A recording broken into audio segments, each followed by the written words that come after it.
Mi tío Jimmy nació en el año de 1965. Con tan solo un año de edad sufrió una reacción alérgica a la vacuna del polio, lo cual le ocasionó una parálisis cerebral. El diagnóstico fue devastador: ataxia cerebelosa. Los médicos le dijeron a mis abuelitos que mi tío iba a quedar en un estado casi vegetativo, que era un inválido, que no iba a poder caminar, hablar, mucho menos leer, estudiar y en general desarrollarse normalmente. Mi tío iba a tener una discapacidad.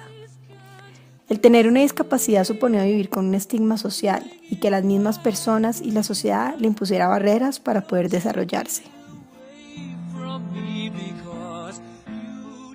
Las personas con discapacidad han sido un grupo históricamente marginado, así como las mujeres, las personas afro, los homosexuales, diferentes grupos étnicos, religiosos, culturales y sociales han sido discriminados a lo largo de la historia. Las personas con discapacidad han sido el grupo más discriminado.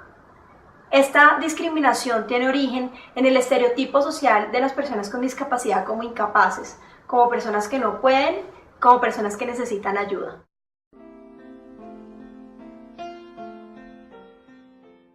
Personas discapacitadas en primer lugar tienen prioridad, hay que ayudarlos a pasar la calle y colaborarles a lo máximo en lo que se pueda.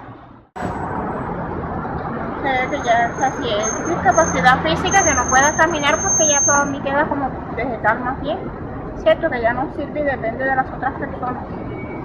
Pues eso es lo que yo pienso, sí, que uno se debe de cuidar para que eso no pase, sí, porque imagínese uno depender de otro, tan chévere que es poder andar uno, cierto. Alguien que no puede desarrollar bien sus funciones, Que no puede hacer bien las cosas, que tiene una discapacidad. Una persona que no tiene las mismas posibilidades de movilidad, pero eso no implica que no sea capaz de muchas cosas. Es como una palabra mal utilizada: discapacidad, no capacidad. No tiene capacidad para moverse, pero es una persona que puede ser muy pensante.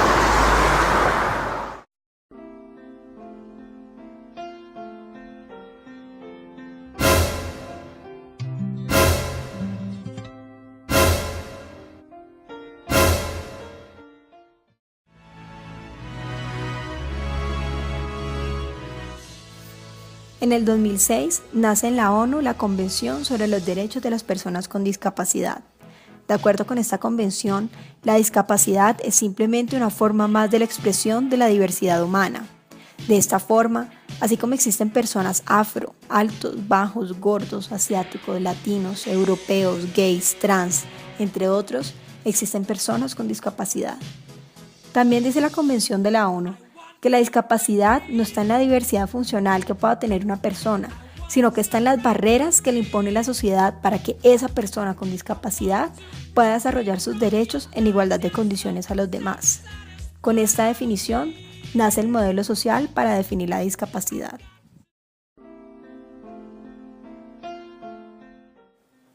Si todas las aceras tuvieran guías para personas con discapacidad visual y estas guías fueran adecuadas, ¿estas personas tendrían una discapacidad o podrían desarrollarse en igualdad de condiciones a las demás?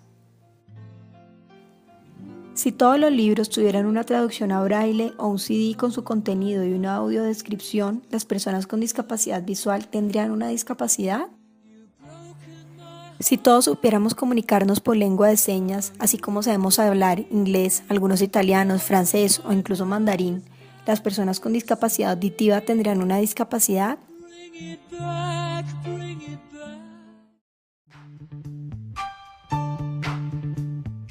Es necesario saber que las personas con discapacidad tienen los mismos derechos de las demás personas, los cuales se ven vulnerados la mayoría del tiempo.